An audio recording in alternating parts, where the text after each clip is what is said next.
जय जगन्नाथ दर्शक बंधु आगक आसूची पवित्र बकुल अमावास्या बा बौल अमावास्या पौष मासर अमावास्या तिथिटी बौल अमावास्या नाम सुप्रसिद्ध जो दिन स्वतंत्र भाव में बौल गईठा पिठा को प्रस्तुत कर पुरी श्रीमंदिर में महाप्रभु श्री जगन्नाथ को नवेदन कराए कथार आधार में प्रायतः समस्त मंदिर मानक घर मानक बौल गईठा पिठा प्रस्तुत कराए बौल सहित गईठा पिठा को ठाकुर मानक नवेदन कराए जहाँ एकाठी बौल गईठा पिठा बोली कहती। दर्शक बंधु आम ओडिशा गोटे कृषिभित्तिक राज्य एवं आम भारत मध्य गोटे कृषिभित्तिक देश एवं कृषिर आधार में अनेक गुड़े पर्वपर्वाणी आमर पालन कराए। चित्तलागि अमावास्या ठारू आरंभ कर कर्पणा संक्रांति पर्यंत रज ठारू आरंभ कर माणवसा गुरुवार पर्यंत अनेक गुड़े पर्वपर्वाणी आमर साधारणतः कृषिभित्तिक पर्वपर्वाणी बोली अभिहित होइछि एवं सही क्रम आमर मध्य वृक्ष उपासनार स्वतंत्र महत्व रही।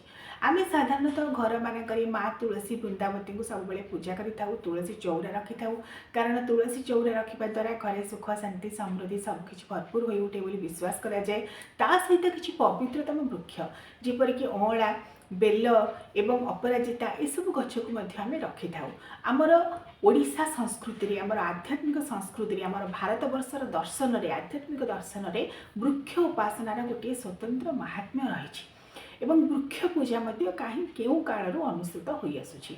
सही क्रम पवित्र पौष अमावास्या बा बकुल अमावास्या बा जहाँ आम बौल अमावास्या बोली कहुचे सही दिन आंब गछ को स्वतंत्र भाव में पूजा करा जाए। बसंत ऋतुर आगमनी बार्ता आनी आंब गछरे बौल धरी थाए एवं सही आंब गछ को पूजा करा जाए। जो आंब गछ गुड़िक बौल धरी थाए से आंब गछ को पूजा करा जाए एवं स्वतंत्र भाव में पूजा अर्चना करबा परे आंब गछ मूल बौल गईठा पिठा को नवेदन करा जाए एवं घर मानक मंदिर मानक बौल को संग्रह कराए। गईठा पिठा को स्वतंत्र भाव में चाउल चूना प्रस्तुत कराए, क्षीर गईठा पिठा नवेदन कराए। तेबे पौष अमावास्या बा बकुल अमावास्या नामटी आपने जानीपारे बकुल अर्थात बौल जदिओ शीत ऋतु चली मात्र बसंत ऋतु आगक आसूची। बसंत ऋतुर आगमनी बार्ता आनी जितेबाला आंब गछरे बौल धरे से आंब गछ को पूजार्चना कर स्वतंत्र विधान आमर रही।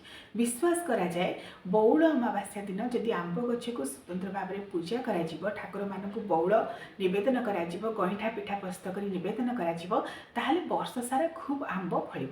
केवल आंब गछ नुहे यही दिन अनेक अंचल प्रथा अच्छी आंब पणस नड़िया गुआ बेल ये सब गछ को पूजा करा जाए।